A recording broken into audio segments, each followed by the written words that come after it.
नमस्कार विद्यार्थी मित्रों, मैं पवन सर, कक्षा 12 अर्थशास्त्र विषय 022 जिसका कोड है। विद्यार्थी मित्रों, आज हम पाठ 9 विदेश व्यापार की चर्चा करेंगे। विद्यार्थी मित्रों, हम अपने देश में तो बहुत घूमे, अपने प्रदेश में बहुत घूमे। हमको ऐसा लगता है कि हम पिक्चर, सीरियल, मोबाइल, समाचार पत्रों में विदेशों के बारे में बहुत देखते हैं, बहुत जानकारी प्राप्त करते हैं। तो क्या लगता है कि हमें विदेश नहीं जाना चाहिए? जाना चाहिए। क्यों नहीं जाना चाहिए? अगर हमें जीवन में मौका मिले, अवसर मिले पढ़ाई लिखाई, नौकरी चाकरी के लिए, तो हमें विद्यार्थी मित्रों ज़रूर जाना चाहिए।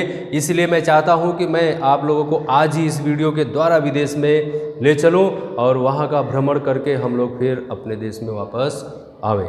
ठीक है? तो विद्यार्थी मित्रों, अब विदेश में जाने के लिए कुछ लोग भले विदेश गए हैं कि नहीं गए हैं, लेकिन विदेशी वस्तुओं का उपयोग तो करते हैं। इस तरह से विद्यार्थी मित्रों, हम किन किन वस्तुओं का उपयोग करते हैं, हम उनके बारे में जानकारी और विदेश व्यापार, आंतरिक व्यापार और व्यापार की हम चर्चा यहाँ पर आज करेंगे। आप इस वीडियो के साथ सतत जुड़े रहें, देखते रहें। धन्यवाद। विद्यार्थी मित्रों, मैं सबसे पहले आपको एक परिभाषा बता देना चाहता हूँ। यहाँ पर आप देख पा रहे हैं कि देश की सीमा के बाहर, देश की सीमा के बाहर चीज़ वस्तु, सेवाएं, टेक्नोलॉजी इत्यादि का आदान प्रदान हो तो उसे विदेश व्यापार कहते हैं।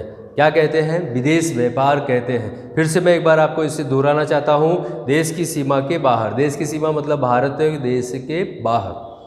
ठीक है? अगर हम भारत में हैं तो भारत के बाहर, अगर हम अमेरिका में हैं तो अमेरिका के बाहर चीज़ वस्तु, सेवाएं, टेक्नोलॉजी इत्यादि का आदान प्रदान हो तो उसे विदेश व्यापार कहा जाता है।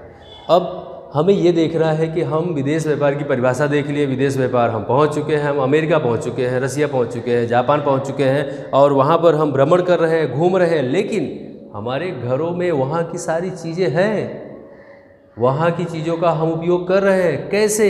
देखिए, आपके घर में क्या है? फ्रिज है, कहाँ का है? कभी तपास किया? टीवी कहाँ की है? कार कहाँ की है? ट्रैक्टर, मोबाइल, जूते, चप्पल, कपड़े इत्यादि, फोन, अथवा यहाँ तक कि विद्यार्थी मित्रों डीजल, पेट्रोल तक जो हम अपने वाहन में ईंधन के रूप में उपयोग में लेते हैं, कहाँ के हैं? किस देश के हैं? विदेशों से आए हुए हैं और जिनका उपयोग हम रोज सतत कर रहे हैं। इस तरह से विद्यार्थी मित्रों, विदेश का भ्रमण करके अब हम अपने भारत में वापस आएंगे और भारत में वापस आकर यहीं पे बैठकर अब हम व्यापार, आंतरिक व्यापार और अंतर्राष्ट्रीय व्यापार की चर्चा करेंगे। आप देख पा रहे हैं कि यहाँ पर हम सबसे पहले अब व्यापार की चर्चा करने जा रहे हैं। व्यापार किसे कहते हैं?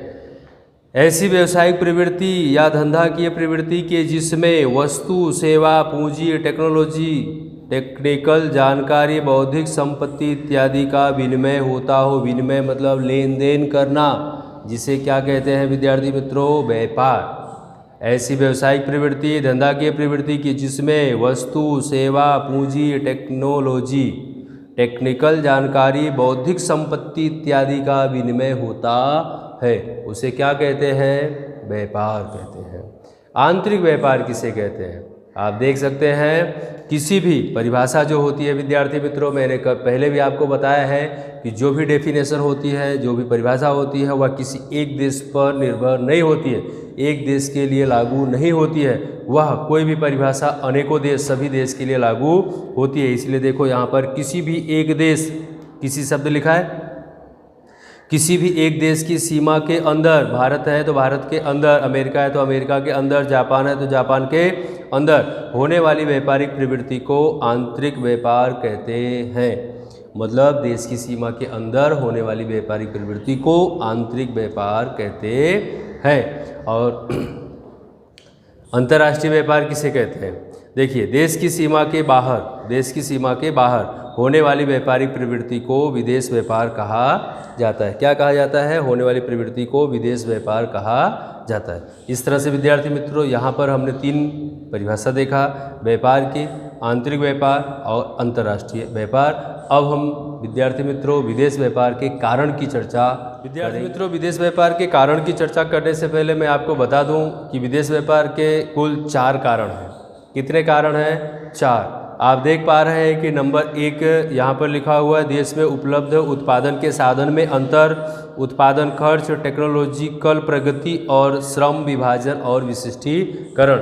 तो इस तरह से चारों पॉइंट हमें याद करके और एक एक करके उसका विश्लेषण हमको करना है। आप देख सकते हैं कि हम पहले पॉइंट की चर्चा करने जा रहे हैं विद्यार्थी मित्रों, देश में उपलब्ध उत्पादन के साधनों में अंतर। देखिए, अलग अलग देशों में उत्पादन के साधन अलग अलग होते हैं, अलग अलग प्रमाण में होते हैं। जैसे कि हमने देखा है ज़मीन के प्रकार, आप पढ़ के आए हो, तो प्रत्येक देश में ज़मीन के जो प्रकार हैं वह अलग अलग होते हैं। किसी प्रदेश में लाल कलर की ज़मीन होती है, कहीं पे पथरीली होती है, कहीं पे काली होती है, कहीं पे कसदार होती है। तो इस तरह से क्या होता है, अलग अलग देशों में अलग अलग साधन देखने को मिलते हैं और प्रत्येक साधन प्रत्येक देश में उपलब्ध नहीं होता है। तमाम प्रकार के उत्पादन के लिए आवश्यक सभी प्रकार के साधन भी प्रत्येक देश के पास पर्याप्त मात्रा में उपलब्ध नहीं होता है। इसलिए साधन की मात्रा में अलगाव होने के कारण प्रत्येक देश में क्या है, उत्पादन का प्रमाण अलग देखने को मिलता है। विश्व के कई देश संसाधन मतलब प्राकृतिक और मानव सर्जित एवं टेक्नोलॉजी का व्यापार करके अपनी आवश्यकताओं को पूरा करते हैं। क्या करते हैं? अपनी आवश्यकताओं को पूरा करते हैं। अब विद्यार्थी मित्रों, हम दूसरे पॉइंट की चर्चा करने जा रहे हैं, उत्पादन खर्च। तो जब उत्पादन के साधन प्रत्येक देश में एक समान नहीं होते हैं, अलग अलग देशों में अलग अलग प्रकार के होते हैं, अलग अलग मात्रा में पाए जाते हैं, तो उत्पादन खर्च एक जैसा कैसे हो सकता है? आप देख सकते हैं साधन संसाधनों की उपलब्धता अलग अलग होने के कारण वस्तु और सेवाओं का उत्पादन खर्च भी अलग अलग देशों में अलग अलग देखने को मिलता है। कई साधनों की कमी होती है और उनकी ऊंची कीमत के कारण जिन साधनों की कमी जिस देश में होगी, जिस राज्य में होगी, उसकी कीमत क्या होगी, उसका भाड़ा, उसका किराया क्या होगा, अधिक होगा। और अधिक होने के कारण वस्तु और सेवाओं का उत्पादन खर्च क्या होगा, अधिक होगा। और जब वस्तु और सेवाओं का उत्पादन खर्च अधिक होगा तो हमारा घरेलू खर्च ऊंचा देखने को मिलेगा। क्या होगा? अधिक देखने को मिलेगा। इस तरह से वस्तु और सेवाओं की अन्य देशों मतलब जहां ये वस्तुएं अत्यंत सस्ते दर पर उत्पादित होती हो, वहां से आयात करना सरल और सस्ता रहता है, वहां से हमें इसे लाना चाहिए। विद्यार्थी मित्रों, अब हम तीसरे पॉइंट की चर्चा करने जा रहे हैं, टेक्नोलॉजिकल प्रगति।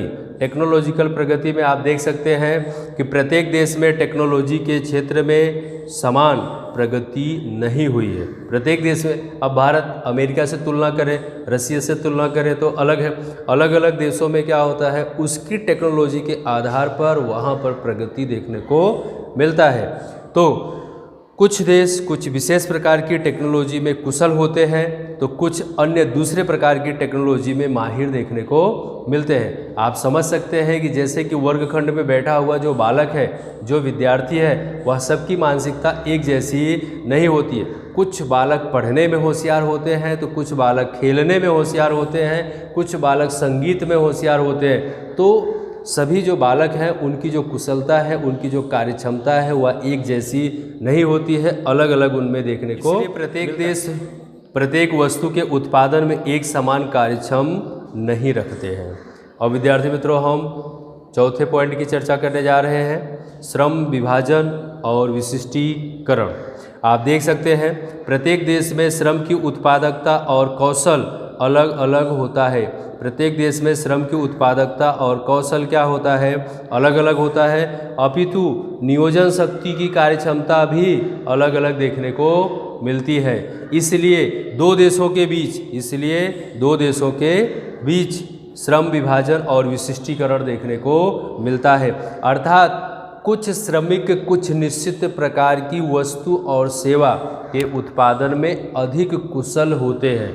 अभी मैंने आपको बताया वर्गखंड की बात कि कुछ विद्यार्थी पढ़ने में होशियार, कुछ खेलने में, कुछ संगीत में, तो सभी एक जैसी कुशलता नहीं रखते हैं। उसी तरीके से देश के अंदर भी जो वस्तु और सेवाओं का उत्पादन होता है वह श्रमिक के ऊपर निर्भर होता है और सारे श्रमिक एक जैसी कुशलता नहीं रखते हैं। ऐसे देश इनसे संबंधित चीज वस्तुओं का उत्पादन क्या करता है, निर्यात करता है। हमने अपने देश में जिन वस्तुओं का उत्पादन किया है हम उसका निर्यात करेंगे दूसरे देशों में, और जिन चीज़ वस्तुओं का हमने उत्पादन नहीं किया है हम उसे क्या करेंगे, आयात करते हैं अपने देशों में। और जिन वस्तुओं और सेवाओं का अधिक कार्यक्षम रूप से उत्पादन ना किया गया हो उसे हम क्या करते हैं, आयात करते हैं। तदुपरांत कोई भी देश अपनी विशिष्टता से विपरीत किसी वस्तु या सेवा का उत्पादन करने में रुचि रखता है तो वह ऐसा करने के लिए कौशल, ज्ञान और निष्णात व्यक्तियों की आयात भी करता है। व्यक्तियों की आयात करना मतलब अपने देश में अपनी आवश्यकता की वस्तु का उत्पादन करने के लिए उसे निष्णात, कुशलता वाला व्यक्ति चाहिए। आपने यंत्र अमेरिका से ला दिया, अब उस यंत्र को चलाने के लिए उतना ज्ञानी व्यक्ति भी होना चाहिए, इसलिए ऐसे व्यक्ति की भी हमें ज़रूरत होती है, देश को ज़रूरत होती है। और जिस तरह से यहाँ पर यह पॉइंट विद्यार्थी मित्रों पूरा होता है, विदेश व्यापार के कारण के 4 पॉइंट यहाँ पे पूरे हुए। अगले वीडियो में हम विद्यार्थी मित्रों विदेश व्यापार के स्वरूप को असर करने वाले परिबल को लेकर आएंगे। तब तक आप इसे देखिए, सुनिए, समझिए। धन्यवाद।